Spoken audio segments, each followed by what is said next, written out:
We are back. Welcome back to the ONJ YouTube channel slash podcast. I'm your co-host Jeremiah. I'm your co-host, Orlando. All right. Hope everyone's having a good day, good night. This is post Utah versus the Detroit Pistons in Detroit. All right. Yes, Detroit sir. gets the win, 114 to 103. They get the win by 11. Detroit is short three three, I would say significant contributors, right? You got Tobias Harris, he was out with an ankle injury. Marcus Sasser out with a hip injury, and then Jaden Ivey is still out with his knee. I think he had a procedure on his knee, so he has about 4 weeks or a couple. Well, I wouldn't say 4 weeks, but a couple more weeks. So we'll see about him. Then the Jazz, as you heard today, Kessler had to undergo season-ending shoulder surgery, so big hit. That paint was, and you could see today, like that paint was wide open for Cade to, and Cade and Duren to, do whatever they wanted in there. And then George's Niang out with a foot injury as well. Your player of the game, who you got? I could go a few ways with player of the game. I think there's three players that kind of stood out to me this game. Hey, three? Yeah, three. Okay. Um, but I have to narrow it down to one. I think I'm gonna give it to Cade Cunningham. Yeah. Um, 31 points, 10 assists. I think fourth quarter, he had 19 points in that fourth quarter. Just completely taking over.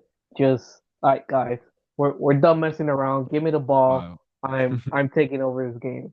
Like the man was going in the paint, hitting his shots, layups, fadeaways, step back threes. Yeah. Like he was adding a little bit of everything into his game in that fourth, and I think you just got to give it up to him for all that work. No, for sure. Yeah, I agree. I want to say Duren. I mean, 2020, that's a lot, right? But I feel like towards the end, though, Cade, like I don't think they would have finished that game without Cade's performance, like you said. Like you said, 19 in the fourth quarter. That's pretty wild. I mean, he's a savant. I mean, like he's like a basketball savant. Like he must have. I feel like he did really well in geometry coming up in school because like the way he understands angles, like his way of just of understanding angles like on the court, like he just knows what to do with the ball. Like he knows what he's doing out there. And it's tough, right, with him and Duren, just because it's like you don't like you have to respect Cade's ability to score, right? But then you also got to respect Duren as a lob threat. Like one play that stood out with that soon coming out their first points of the third quarter coming out of halftime. Cade and Duren, a regular pick and roll. Cade drives down, but Duren's rolling. Or I think no, I think Duren. I don't think it was a pick and roll. I think Duren was just in a dunker spot. But Cade, he did a pick and roll with somebody. I don't know if it was Sar or whoever, but he did a pick and roll, came off, drove towards the basket, and it's tough, right?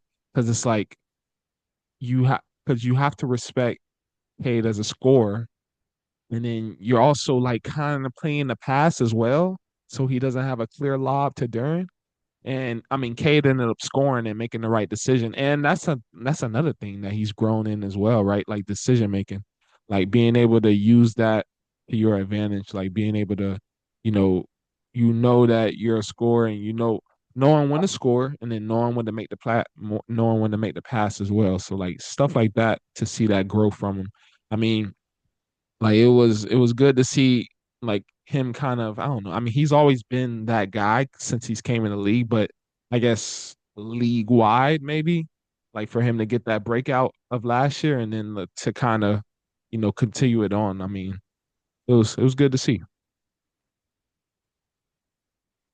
20, 22 from Duren. It's it's He's an all-star, crazy. bro. It's He's having a crazy. he's having an all-star year. Like he should get some consideration. I don't see why not. Why not? And I mean. And even to go further from just Duren, Nurkic over from the Jazz, 17 rebounds. Yeah. I just feel like these two dudes were grabbing every single rebound. Like there was no rebound going anywhere that these two dudes weren't grabbing it. Yeah. And it not only just on the defensive end, but on the offensive end, you would just see one of their teams. I feel like as soon as one of their teams shot the ball, one of their teammates, they kind of knew exactly where to position themselves Sure. for the potential miss to, Sure. get it back to the team. And I think the rebounding ability of those two is just was crazy in this game. Yeah, having that knack for rebounding, I mean, that's something you gotta. I mean, it's good to have as a big. I mean, with Utah, it's tough. It's tough when, like, no offense, Makai Luke is he's a professional scorer. Like, don't get me wrong, but like when, I mean, you don't go into a game expecting Makai Luke's not gonna, like Larry Marketing. Well, he's averaging 31 points coming into the game. You know what I mean? And he gets 25 but on 22 shots. Right? So it's like he didn't have his best Terrible. game. Keontae, he was struggling. Detroit was rattling him a little bit, especially like with him just handling the ball and just rattling him really. And just with him being the main ball handler, they did some things to, disrupt both him and marketing and yeah, I mean 6 of 18 from Keontae, 8 of 22 from Laurie Marketing. That's not gonna cut it. I mean, we both know that that's not gonna cut it. But I did like what I saw from Walter Clayton in the 15 minutes that he did have. Um, I mean, this is my first time probably seeing the Jazz in a full game. But I mean, it was good to see him like because at Florida, right? I mean, you know him for the big shot, the big game winning shot, right? And you essentially like kind of know him for a scorer, right? But it's good to see him be able to like with him being clearly like you're not gonna get those same shots that you got at Florida yet. I mean, who knows? Maybe if if him and Coach Hardy build that trust, maybe. But as of right now, coming into the league, like you're not gonna get those same shots, that same allowance that you got at Florida. So to see him kind of run the offense and make the right passes, 6 points, 6 assists, like that 6 assists is really like it was really prevalent. Like he was making the right plays, you know what I mean? And he didn't really try to force the issue, only had 4 shots. So he let the game come to him. So I mean, I thought that was good.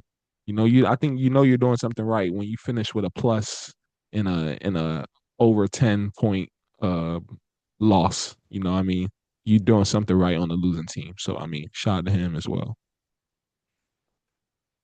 I think I gotta wrap back around to my Kylie and those 28 points he had. Talk The about it. man was lights out this game, where every time he touched the ball, especially from the three pointer, it was going in. 6 of 11 from the 3 point, 10 of 16 overall. So he was 62% during the game, and it's impressive because he's not a big man. So All right. it's normal to see like a big man having those high percentage games because they Yeah. shoot close to the basket. But having a guard where most of his shots are from long distance, especially him threes, to be able to have that higher percentage, the man cannot miss this game. And I think if he wasn't there, this game would have been a complete entire blowout. Oh yeah, easily. Yeah, easily. And Yeah, nah, he had a great game. He shot the ball really well. I mean, he literally only took probably 5 twos. So that also kind of puts what you said in perspective about him, shooting 60% from the field. So I mean, yeah, he had a great game. I mean, he's only averaging 9 points on the season, so this was kind of like maybe an outlier game, essentially, like something that was kind of like out of unexpected. it was, But I it was mean, clicking today. yeah, it was clicking today. I mean, they needed it though, for sure. I mean, they still lost, but they needed something to keep them in the game, like keep them in arm's distance. But you definitely need your 2 stars to step up. You definitely need Laurie and Keontae to step up. But I mean, he came to play today for sure. And I mean, yeah, they're gonna I'm just see like if he gets better over the season and how he develops as well. But yeah, it was interesting. I didn't see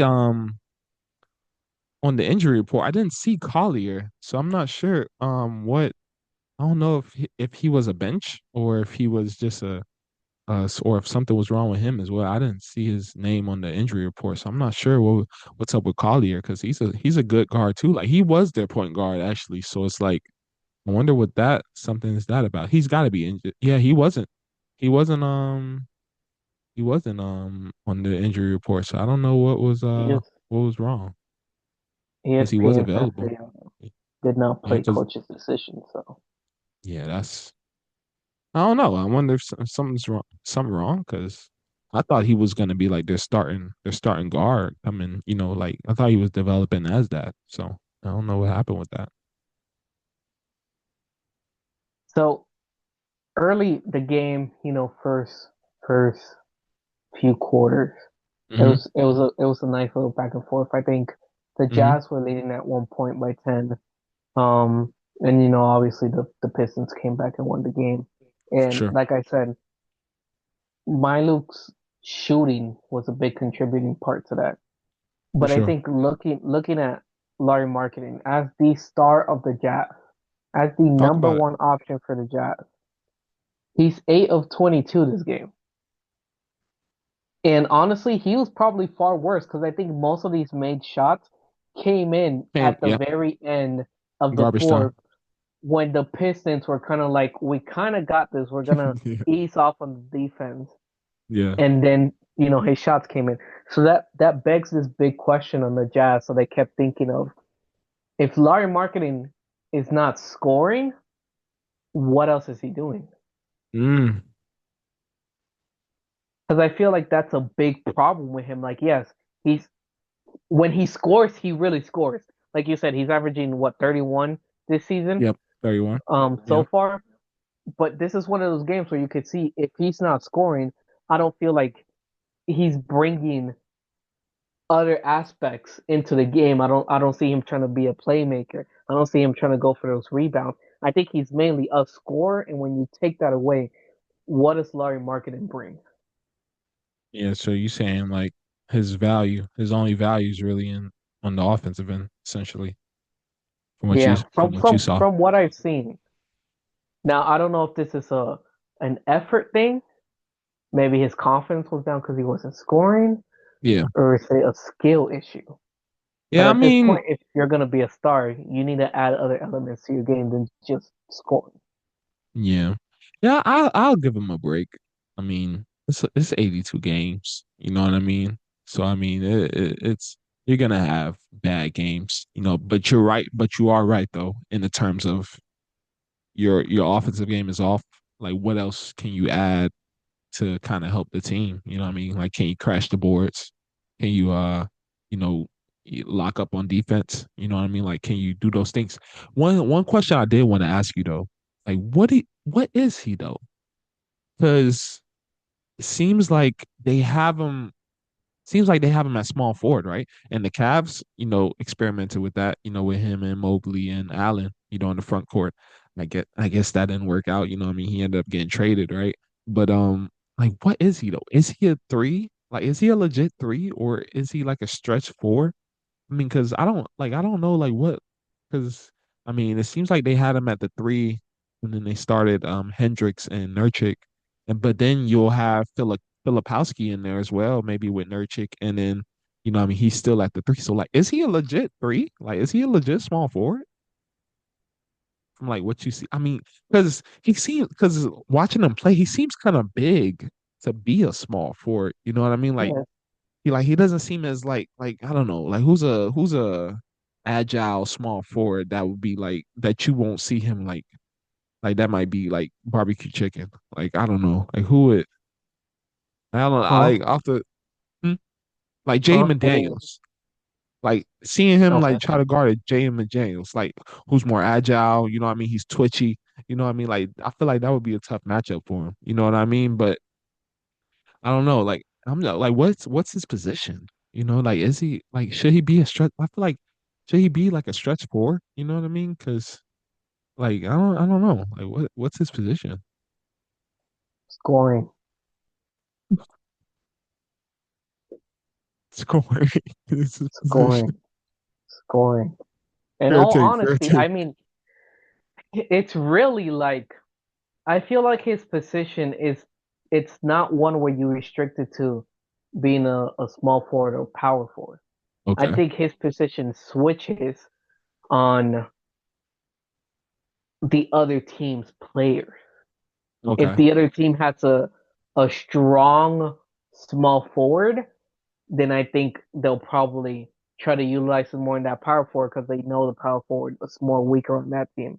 right, That's right, how right. I envision it. Because Okay, again, you kind of do have to hide some of his weaknesses where he probably won't try as hard on defense.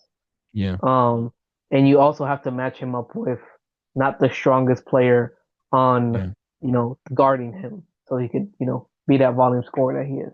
yeah. And that's the thing. And somebody like Kessler can do that, right?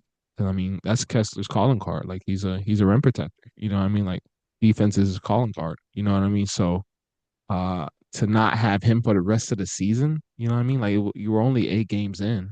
So it's like to not have him for, 70, 73 more games or 74 more games.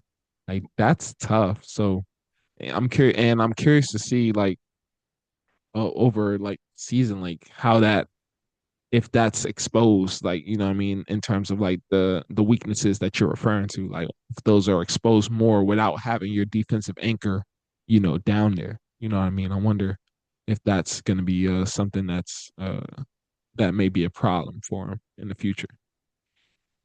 But Yeah, I thought yeah, oh, you said them yeah. I think the loss of Kessler is going to be very impactful to this team. facts. Because he brought a lot of defense values to the team. I think to hold it Yeah. together on that end.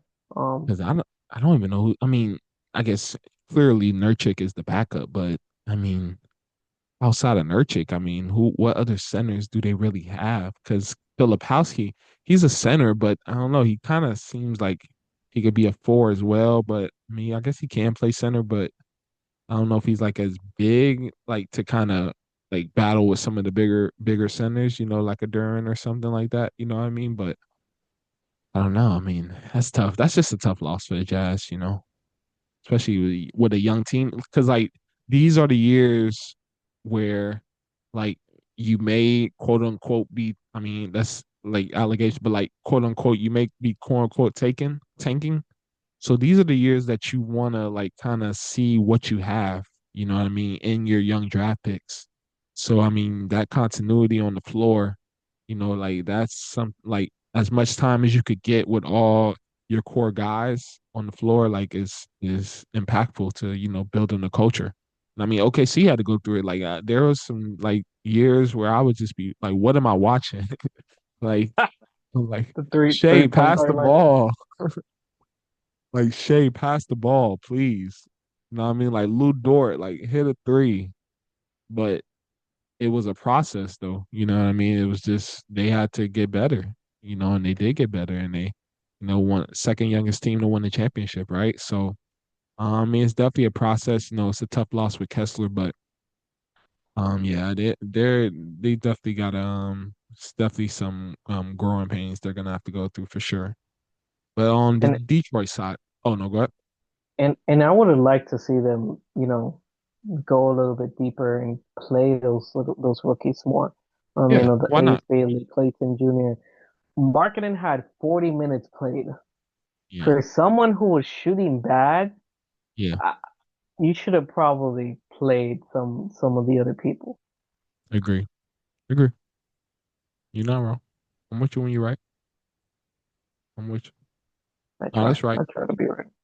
But I think also I think Detroit had a great plan too. So I mean, yeah, we could say, marketing shot bad, Keontae shot bad, but clearly JB's bigger staff and his coaching staff, they clearly had a plan to shut them out, I feel. You know what I mean, in coverages. They had a they were definitely there was no driving lanes for Keontae at all. Um, you know what I mean? He was not, and it wasn't. They did not make it easy at all. Um, I mean, I love how they were playing like they were playing. I don't know what's it called, but they were just playing like the passing lanes a little bit. Like they were playing, seemed like they were off their man, but really they were just guarding all the passing lanes and just you know being able to help on the drive and kind of create those disruptions and create those lost balls and things like that. I thought that was great and great team defense and a great concept for him. it rattled. I think it rattled the Jazz for sure, and it was good to see them, and even just recover, just like help and recover. You know what I mean? Like one player goes to help the paint, but somebody's there to recover their man that they left. You know what I mean? Like that's to see that team defense from them. I mean, I think that's really good because it's good. Like it's good because you don't want last year to be a fluke, right? Like you don't want last year to be like, you know what I mean? Like this was just one good year. You know what I mean? Like one good year. Like you want to show that like you're building, a contender. And they are. They really are. They definitely have the pieces.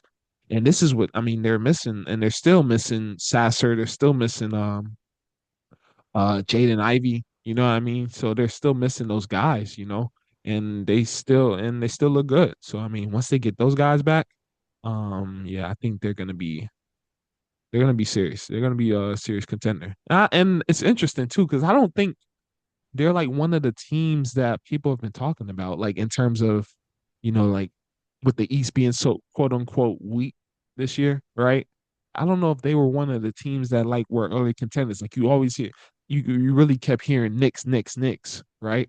But like I don't know if you really hear like Detroit, like you hear Detroit like that. Like, did you even hear it? Like, was Detroit a team that I you think heard a lot? Maybe it was me. I I don't know. I wouldn't. No, I don't think I heard a lot. I think internally I was interested in Detroit because I Okay. think people kind of look into the sense of the Knicks were already strong and they got a new coach. I think Right. that's an example of that recency, like, oh, Knicks, Knicks, Knicks. But I think teams really go under the radar when they're just consistent. And I think the Pistons from last year to this year are relatively the same team, but with another year of growth and another year within them. And I don't think a lot of people look at that. It doesn't excite them, I guess, that they didn't make a change in the offseason like other Right. teams. But I think it's important to look at the internal growth and year by year making that same core stronger.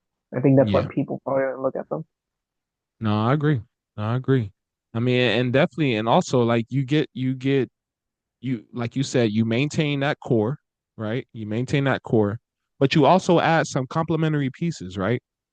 Like, what I mean, you lose yeah, Tim Hardaway left. You lose a Tim Hardaway, right? You lose a Malik Beasley. Yikes. Um, you know what I mean? So, and then you replace them, right? With, a Duncan Robinson who can shoot. You replace him with uh Karis LeVert, you know what I mean? Who has Michigan ties, right? He played his college ball there. I'm not sure if he's from there or not, but he went to University of Michigan. So he has some ties. So there that could be some extra motivation, for him to, play well. And he looked well, he looked good today as well. He played well today as well. So that was good to see. But you bring in those guys and then you also keep the core. I don't know if Paul Reed wasn't on there last year. I don't think he was, right? No, right? I don't think he was. I think he got there at towards the end, maybe, Oh, yeah. Maybe. Okay. or maybe I might be wrong. I don't Because I don't remember. remember him playing that much last year. I don't know why, but you have Paul Reed, right? So you have these guys who are like complementary, who are pros, essentially, right, professionals, right? But they're also, complementary pieces. So I mean, Karis LeVert could be instant offense off the bench. Duncan Robinson, well, he's always been a floor spacer, essentially, right? So I mean, you have good pieces that you added. So and then you build upon what you have already. Cade looked great. I mean, decision making, everything, really probably his shot selection maybe. But I mean, you're probably gonna live with those shots with him being your best player. You got to live with those, I guess, right? But just the decision making part was really good, just for him to see and him just being able to navigate in that mid range, right? Like really, really, all he has to do is get past that first line defender, and once he gets to that paint, it's pretty much two or 3 points in the and one. Like it's either or. So I mean, yeah, he's definitely tough with the ball in his hands. But no, I mean, Detroit's they look good though. I mean, and they look like a potential, even I mean, it was the Jazz, but just looking at how they played, not just not realizing who they played against, like just how they played and who they have on their team and who they're missing. They could make a run for sure. They could be one of those teams that like maybe just sneak up in terms of like, whoa, like whoa, they're in the Eastern Conference Finals. Like wow, I can't. Hey man, I was looking at the Pistons. I'm glad the Pistons are improving. They've had a for sure. lot of years where they Ooh, were top of the damn, lottery, struggling. So it's kind of nice to see those teams, make it up into the playoffs and that stuff. losing streak. What was Yeah, it? It was something wild. It was like yeah. 30 or 40 or Don't they have the record for the longest losing streak, I I think? think so. It Yeah, was it was, bad. it was bad. It was bad. Ain't that was bad. I'm glad they're Hey, moving past it. yeah, yeah, nah. They did their thing. JB Bickerstaff as well. He's definitely turning that team around as well. Um, but yeah, I mean, shout out to Detroit. It's a great win. And 6-2 on the season. So they're Pretty good. number two in the East right now. I mean, still early, probably over 70 games left, but they're looking good. They're looking in mid-season form for sure.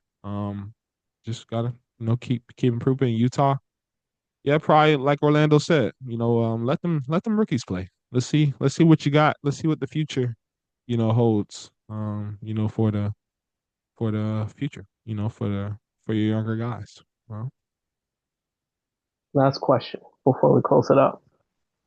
ultimate. I think there's always this rumor about trading Larry Marketing. Hey, that's a rumor. Do the it was last season, I think. Okay. It happened last season. It happened in the off season. Do the Mm. Jazz try to pull the trigger and trade him? Now that essentially if his scoring keeps going, he maintains that 31 points. I think his value is kind of high at this point. Do they try to sell high before anything happens? Or do you think they're going to keep him as a core of this team? Mm. I'd say I'd say I'd say sell high. Yeah, I'd say sell high. Just cause I mean I don't yeah, I don't think he's gonna be I don't think he's gonna be the best player on a championship team. You know what I mean? I think he'll be more of a complimentary, I think he'll be best as a complimentary player if you're trying to win the championship. You know what I mean? Now, if you're like a tanking, like if you're like a team, not say tanking, I don't want to keep saying tanking, but like if you're a team that's like not that doesn't have championship like aspirations in the near future, and not because you don't want to win a championship, just because your team mentally and physically is not there yet to be a championship contender, and you need a guy to just put put people in seats and just be that marquee player, then I mean, yes, which is what he's been essentially, right, for them. He's Yeah, been that guy, and he's been that guy, in the turmoil of all the losses, right? But I think probably now, I think you just need to. I mean, you spend a top three pick on Ace Bailey, or what was? Yeah, he was three, I believe. Yeah. So like when he's on the bench, he needs to be playing. Like he needs to be developing. If you're gonna spend that high draft pick on somebody like him, like you gotta let him go. You know what I mean? So I think and I mean to do that, I mean you may have to, you know, move on from somebody like marketing and just send marketing to a contender. You know what I mean? Like send him to a team that, could use him and, could use his, scoring ability, right? I'm sure there's some teams out there that could use his ability. Off the top of my head, I don't really think of any, but maybe it's Celtics. I don't know, like Celtics or um yeah, maybe Celtics or something. Because you know what I mean. And then maybe I don't know, maybe Anthony Simons is available because I'm not hearing too many. I don't know. Have you heard? I haven't heard too many good things about Anthony Simons in Boston. So I mean, hey, that might be something to look into. But I would probably trade him. What are you thinking? I think this should be the season where the Jazz finally trade him when his value's Yeah, high and really focus on the young pieces on that team. Because like yeah, you because they, mentioned, Ace Bailey, I was kind of surprised that he didn't play more, that he wasn't starting like that. I don't think an effort was made to in make him more of a focal point. And yeah, for all the stuff that happened with Ace Bailey, there was rumors that he didn't want to go to the Jazz, and the Jazz still picked him because they thought he was the best player available. yeah. Um, and just for everything to go, and then you just have them off the bench and treating him like a regular player, I think put more emphasis on these rookies that you kind of drafted and are relying on. No, for sure. No, I agree. Yeah, just give him a chance. Give him a chance. I mean, this is Marketing's fourth season. I haven't really seen too much improvement with the Jazz. You know what I mean? Since he's like, I haven't, and it may not just be all on him, right? Just on the overall organization. Like, there hasn't really been no like improvement in terms of just building a contender around him or with him. You know what I mean? It's just been let's try to get as draft as much talent as we can, get as much draft capital as we can, and just figure it out and see what fits and what doesn't fit. And I mean, maybe marketing doesn't fit, long term. So Kessler for sure fits, but I mean, he's out for the season, so, but yeah, I mean, it's tough. It's gonna be tough. Yeah, probably just maybe just let him go and just let him go to a contender and see how that goes. But great question Yep, though, sure. I agree with that. Yeah. Um, that's all you got. You got anything else? That's all I got. Yeah. So that has been the Jazz and the Pistons. Pistons looking really well. Jaden Duren and Cade looking like a young Shaq and Kobe. You know what I mean? Don't. I'm not calling Cade better than Kobe or Jaden Duren's You're better than getting Shaq. It's just a it's little the too ahead of yourself. aesthetic. It's the You're a aesthetic. little too excited Uh, right now. A little too excited. it's the aesthetic. Okay, It's the sure. aesthetic. Um, of like it's like a ceiling of how high they could be. How about that? Like a ceiling. Now I'm not saying they're gonna reach it. You know what I mean? But they develop. You know what I mean? They could. In Detroit, like how Lakers had Shaq and Kobe. Like, why can't they be that for Detroit? Like, why not? You know, why not? Detroit's never had Sure. a tall PG like Cade. They've had a PG. Isaiah Thomas, one of the greats. Chauncey Billups. Hey, see you soon on the sideline, Chauncey. But but yeah, like Chauncey Billups, like they've had some PGs, but Cade, I mean, he's tall, like a tall guard. Like Cade could probably play PG and shooting guard, like you know what I mean, either or, just with his skill set. So like, very versatile. So I mean, to have that, and then Duren, I mean, you know, ceiling, just a ceiling. I'm not calling them that. I'm not saying they're that right now. I'm just saying they could grow into, you know, what, Okay. what? Okay. All right. That's all we've got for tonight. Uh, appreciate y'all for tuning in. Great game. Um, yeah, shout out to the Pistons, shout out to the Jazz. Continue to improve. Yeah, we'll see you on the next episode. We out.